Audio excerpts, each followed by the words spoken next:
Well, I've started my build. This case didn't come with a fan in the front, so I put a fan, 120mm fan there.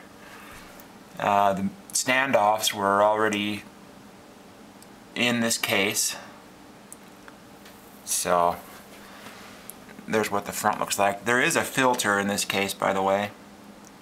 I don't know how easy it's going to be to get out, but to clean, but anyway, be able to spray it out or whatever.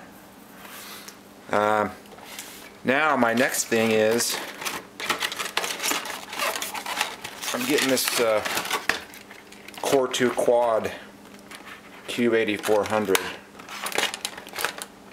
and it's got thermal paste pre-applied.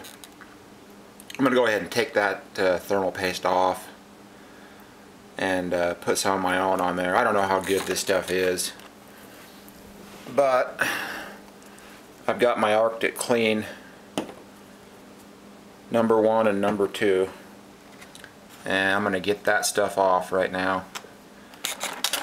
And there's your CPU. Anyway, I'm going to go do that, and then I'll try to get back and record some more here. Just like that.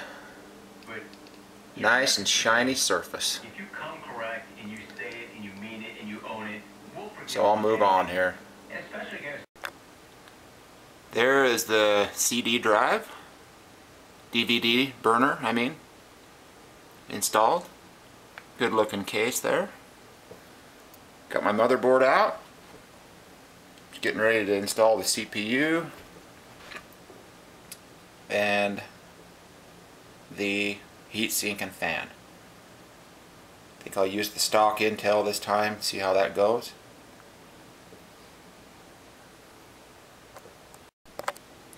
Okay, and just in case there's not enough videos on YouTube about how to install a CPU, here's one more.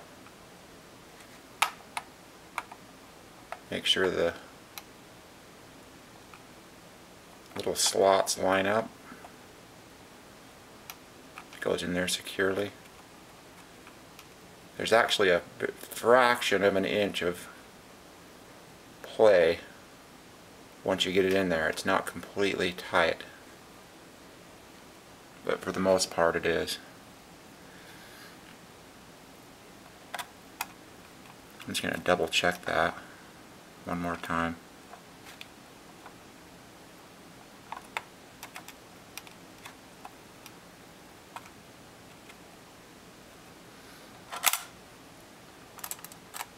And then close her up.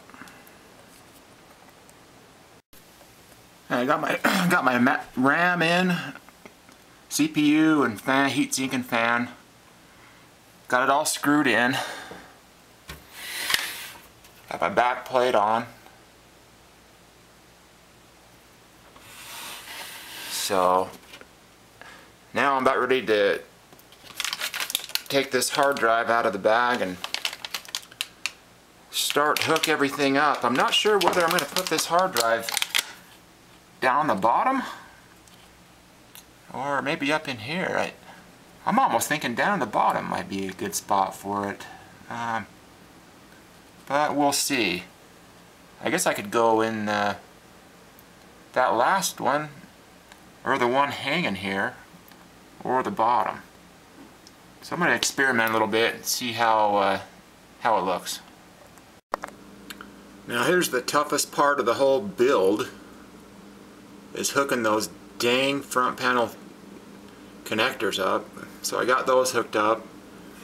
The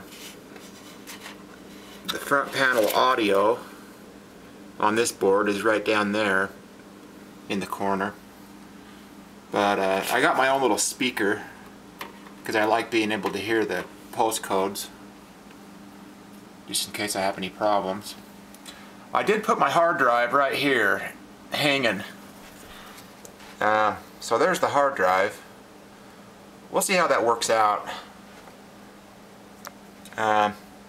But anyway, I've got this 3-pin fan power Y cable, because this board has only got one extra connector, one fan connector. See it right there next to the CPU fan. So I'm going to hook both of my fans up to that one power fan connector, and I'll get a power supply in this thing and get it hooked up. See if this baby will post or not.